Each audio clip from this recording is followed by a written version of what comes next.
Meu nome é Vânia Prosdócimo e eu sou pedagoga da Rona Editora. Olá, professoras e professores. Bem-vindos e bem-vindas a mais um episódio do nosso podcast Trilhados na Escola. Para essa conversa, recebemos Gianane Pio, professora e uma das autoras da coleção Trilhados de Língua Portuguesa, participante do PNLD 2027 dos anos iniciais. No programa de hoje, vamos falar sobre alfabetização, os desafios que permeiam esse tema e também sobre os caminhos possíveis para alcançar sucesso nesse processo com estudantes dos anos iniciais do ensino fundamental. Vamos começar contando um pouco sobre a sua trajetória na educação. Olá, Vânia. Bem-vinda. Em primeiro lugar, quero agradecer esse convite, a oportunidade de participar dessa discussão tão relevante, né, que é a alfabetização. Meu nome é Gianane, eu atuei em escolas da rede pública, nos municípios de Maricampos, como professora, como supervisora, na coordenação pedagógica do município, também no município de Contagem e no município de Belo Horizonte. Atualmente, eu trabalho com capacitação, com formação de professores, formação continuada em serviço, e a coleção Trilhares, né, ela veio completar uma outra coleção que nós já tínhamos também, que foi aprovada no PNLD de 2022, que é a coleção Vila Mundo. Eu espero que tenham pessoas aí que foram adotantes, né, da coleção Vila Mundo que estejam nos assistindo também. A sua experiência dentro da educação é muito grande, né, Gianane? Isso é tão importante, aquele professor de sala de aula, aquele professor que sabe o que acontece na sala, com uma coordenação, com outro livro também, outra coleção aprovada no PNLD. Então, seja muito bem-vinda mais uma vez. Podemos dizer que a alfabetização ainda é um desafio nos dias de hoje. Você concorda?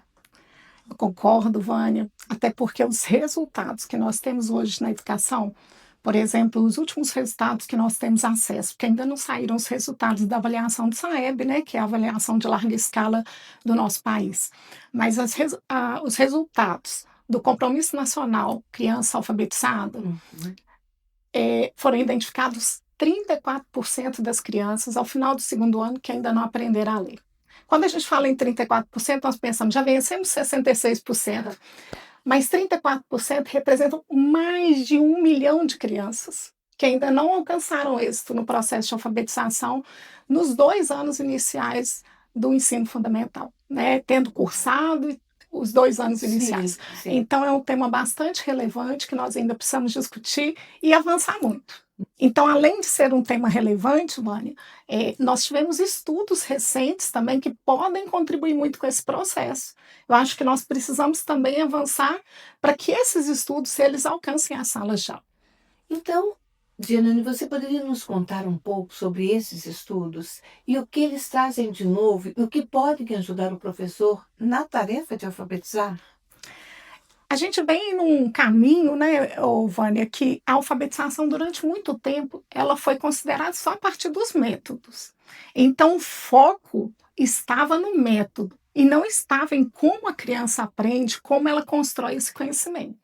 A partir do momento que a psicologia cognitiva ela chegou, o conhecimento da educação também, né, nós fomos entendendo que a gente precisa olhar para aquele que está aprendendo. E a partir do momento que a gente olha para aquele que está aprendendo, a gente percebe então qual o percurso que ele está fazendo e nós conseguimos então atuar sobre esse desenvolvimento desse conhecimento.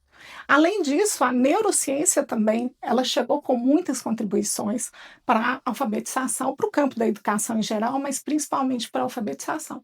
E nós precisamos ficar atentos, né, porque tem muita coisa envolvida nesse processo de apropriação da leitura e da escrita. E quanto mais conhecimento, quanto mais a ciência puder nos ajudar, né, nós vamos avançar mais. E também algumas habilidades, né, que precedem esse processo de apropriação da leitura e da escrita, e que a neurociência ela trouxe essas informações para nós e nós não podemos deixar de considerar.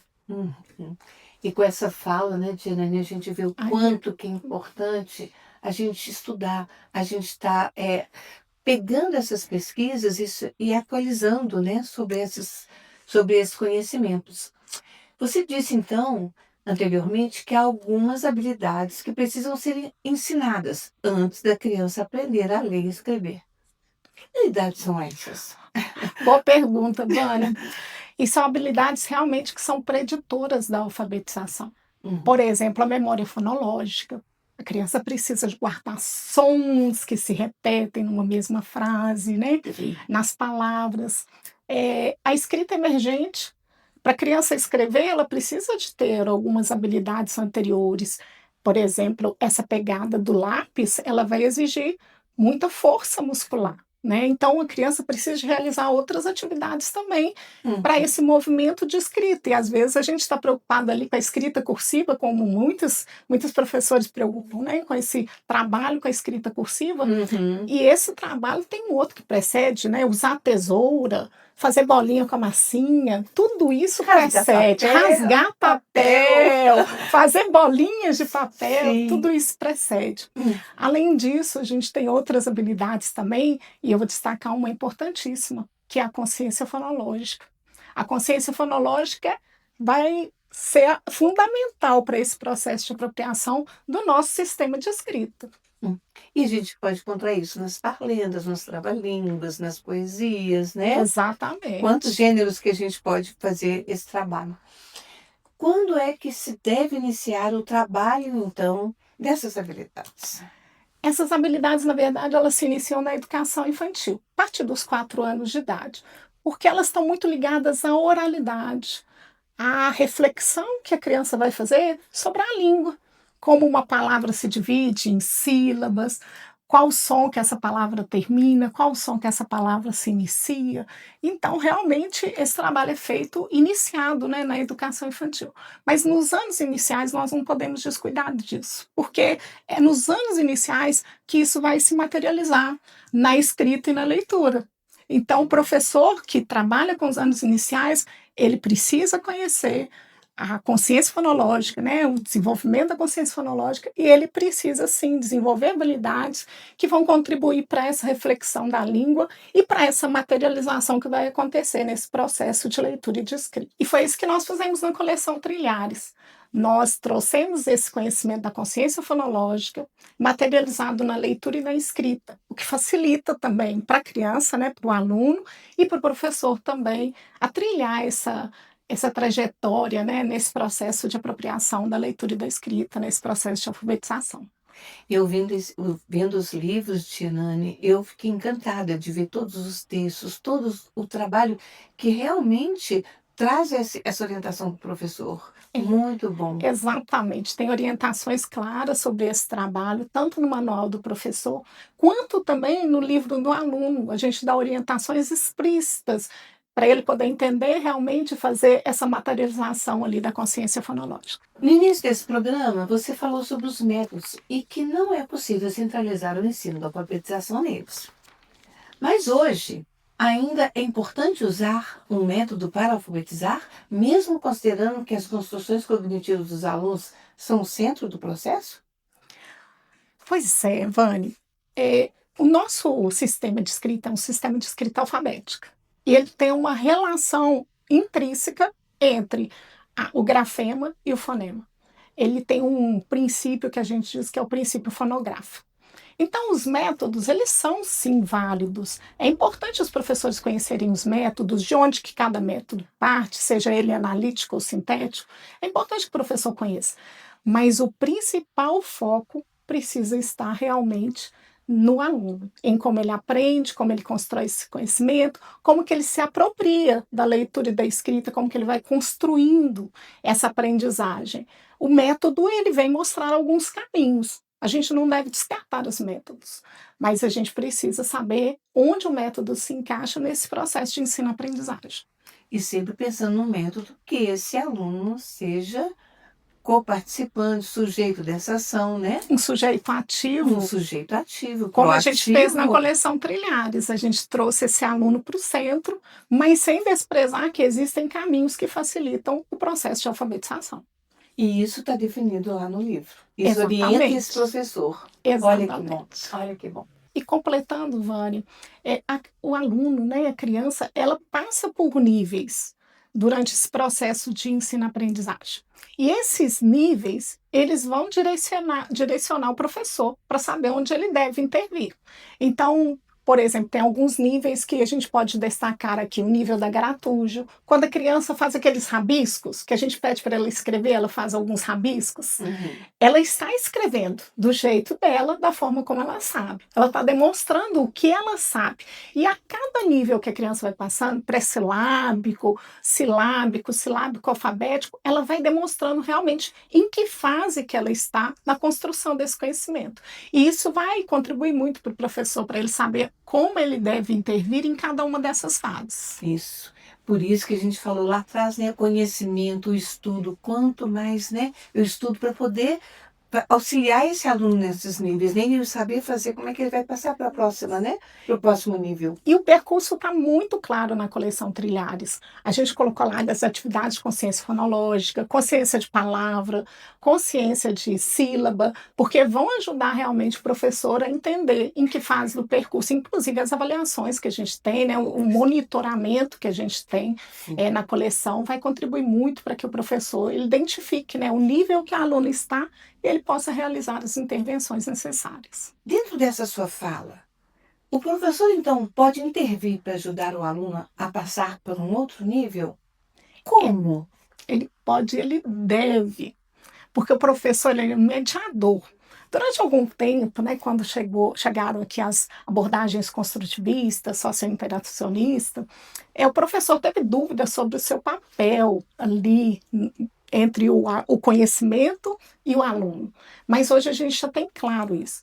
O professor ele é um grande mediador desse processo de ensino-aprendizagem. Então, a partir do momento que ele identifica qual nível o seu aluno está, a criança está, como é que ela está pensando, e ele identifica também, a partir do momento que ele identificou o que ele já sabe, ele vai identificar também o que ele precisa aprender, ele realiza realmente intervenções que são coerentes e que vão contribuir para que esse aluno suba mais um degrau. Eu falo que esses níveis são como degraus, né? Então, para que ele suba mais um degrau, o professor identificando o que ele sabe, o que ele precisa aprender, ele vai contribuir de forma significativa e relevante, né, para esse processo. Que bom, Dianane, que bom.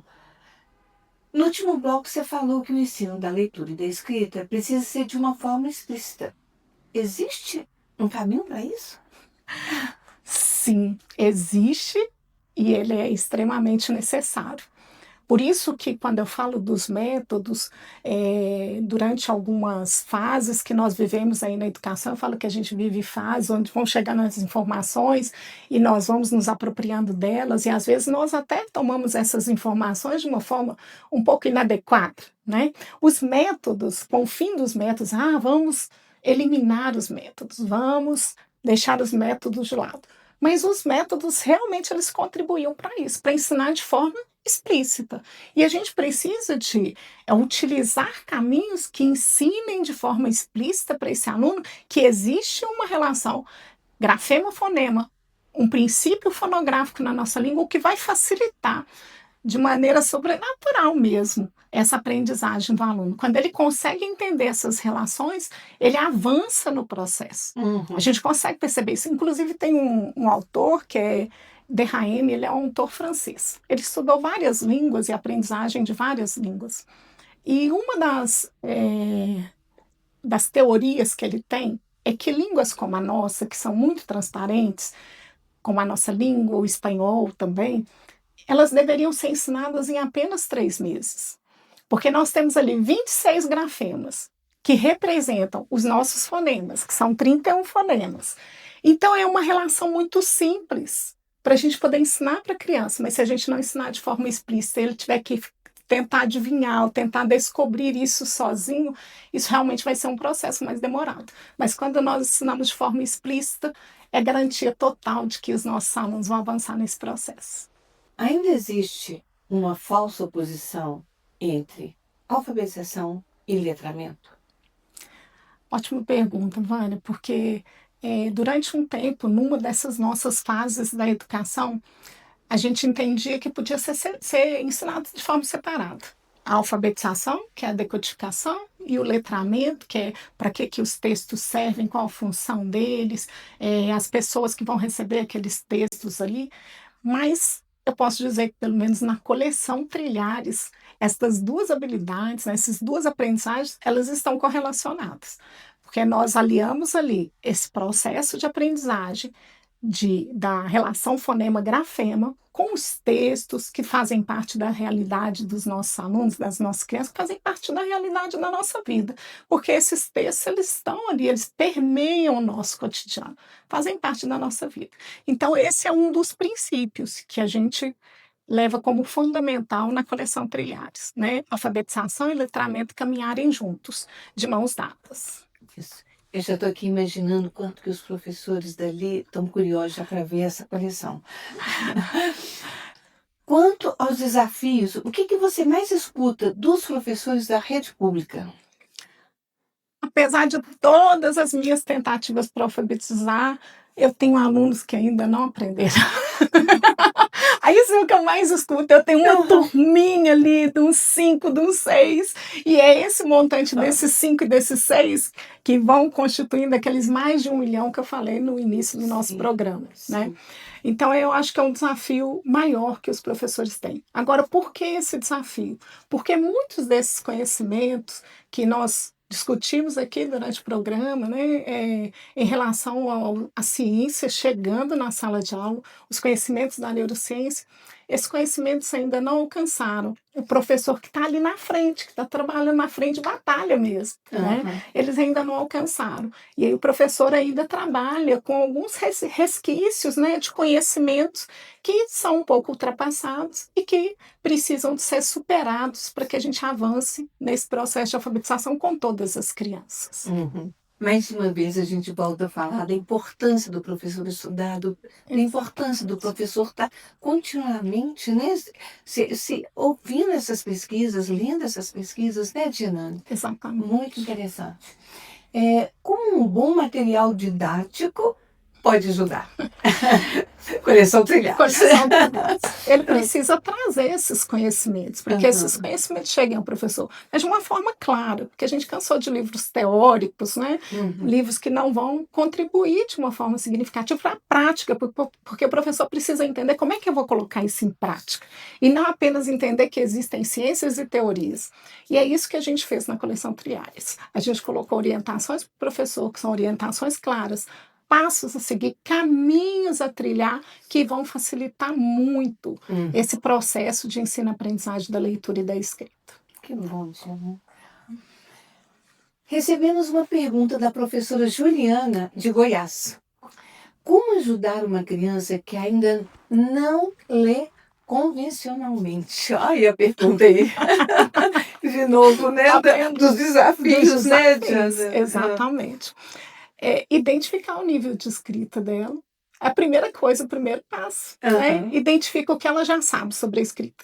Porque eu tenho certeza que essa criança, ela está nessa fase de alfabetização, ela não chega do nada. Ela sabe alguma coisa, a gente só precisa entender, identificar o que ela já sabe e intervir de uma forma efetiva para que ela avance para um outro nível, então, de aprendizagem. Então, a primeira coisa é realizar ali uma avaliação, um monitoramento, uma sondagem dessa aprendizagem da criança, considerar do ponto que ela está partindo para a gente conseguir avançar com ela.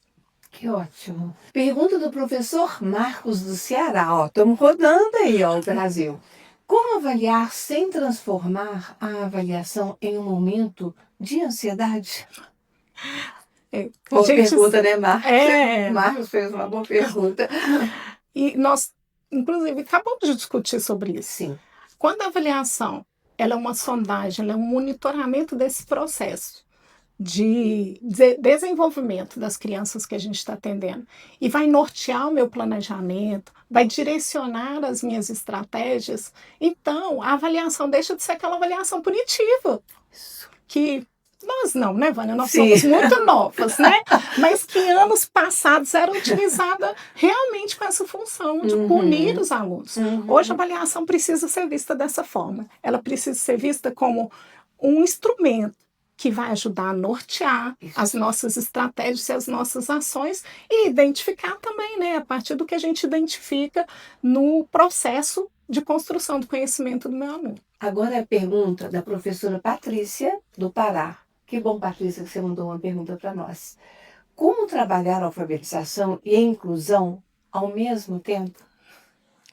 Patrícia, a inclusão é mesmo um desafio, né? Se a gente tem um desafio como o da alfabetização, a inclusão é mesmo um desafio.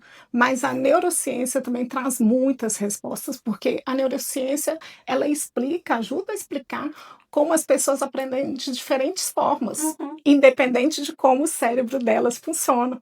Então, realmente, o caminho para a gente entender e se apropriar da inclusão e conseguir fazer essa inclusão dentro de uma proposta pedagógica é a gente entender os novos conhecimentos que estão vindo através da ciência. E é isso que a Uhum. gente fez na coleção Trilhares. Vamos ver que tem várias sugestões na nossa coleção falando sobre as dificuldades que alguns alunos podem apresentar ali durante o processo de apropriação da leitura e da escrita e como você poderá superar esses desafios e ajudar o seu aluno também a ir progredindo nas aprendizagens. Quando vocês, autoras, estavam escrevendo a coleção, qual era a principal preocupação que vocês tinham?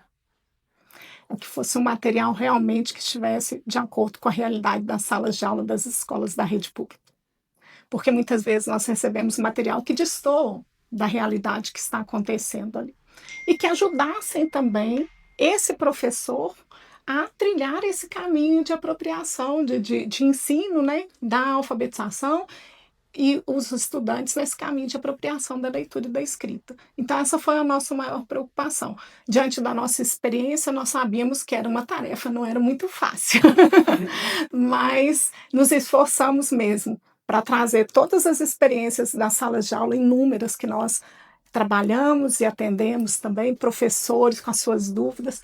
Fizemos questão de trazer tudo isso nessa obra que é a Trilhares. E é importante sobre isso, quando eu te perguntei sobre a preocupação, né? Qual foi a preocupação de vocês escreverem? E aí eu falo, como que é importante a autora, vocês terem experiência de sala, vocês são professoras, vocês sabem a realidade de uma rede pública. Então, isso é importante na hora de trazer todas essas demandas de desafio que todos passam para uma coleção. O que diferencia uma coleção de qualidade? O que você colocaria aqui para gente? Acho que uma coleção de qualidade, ela precisa aliar a ciência ao conhecimento, à prática pedagógica, conhecimento da prática. A prática pedagógica, ela é de suma importância. O que você, professora, professor, faz dentro da sua sala de aula é o que realmente vai valer no final das contas. Mas quando a gente traz esse conhecimento da ciência aliado a essa prática, a gente pode superar os desafios com muito mais rapidez e com muito mais fluidez. E esse percurso se torna um percurso mais leve, um percurso mais seguro, Sim. não é? Então, eu acho que a gente precisa de trazer mesmo esse conhecimento da ciência para o campo da educação. E isso é qualidade. Depois de tantos anos dedicados à alfabetização, o que vocês desejam para as crianças brasileiras? Eu fui forte nessa daí, né? Bastante. É engraçado, Vânia, que eu até me emociono quando eu falo isso, porque cada criança, quando ela aprende a ler, e que eu acompanho esse processo e ainda consigo acompanhar alguns nas escolas, né, que eu atendo, é uma descoberta. A aprendizagem da leitura e da escrita, elas são uma questão de cidadania. Na sociedade que nós vivemos, essas habilidades, elas são fundamentais para a gente fazer um efetivo exercício da nossa cidadania, né? Ler uma instrução, pegar um ônibus, são habilidades básicas, ali, atividades básicas do cotidiano, e a leitura e da escrita é fundamental, né, para isso. Então, eu desejo para todas as crianças uma trajetória instigante e cheia de descobertas mesmo. Isso. Porque aprender a ler e escrever é uma grande descoberta. E que você falou, vou até completar, e educação é isso, é esse sentimento, né? Essa lágrima no olho, isso é educação, né? E o que eu preciso também dessa criança, disso tudo que você falou, mas dessa criança que aprenda a ser crítico. Exatamente. Entenda onde que está a verdade, quais as fontes que eu vou pesquisar. Então, eu preciso ter um aluno investigativo, né? Então, isso é muito importante. E isso não acontece quando eu peço outra pessoa para ler por mim. Isso vai ser um processo muito mais difícil, mas quando eu tenho habilidade, eu tenho domínio da leitura e da escrita, eu vou ter a minha própria criticidade. Isso. Eu vou ter o meu jeito de ser mais instigador, mais investigador, né, a partir da aquisição dessas habilidades. Isso. Educação e sentimento, né, gente? Chegamos ao final dessa conversa, mas vocês podem continuar com as autoras acessando o link e baixando as obras da coleção Trilhares de Língua Portuguesa pelo site da Rony Editora, que vamos deixar na info do vídeo. Conheçam mais de perto o trabalho e façam boas escolhas para vocês e seus alunos. Muito obrigada pela participação e até o próximo episódio.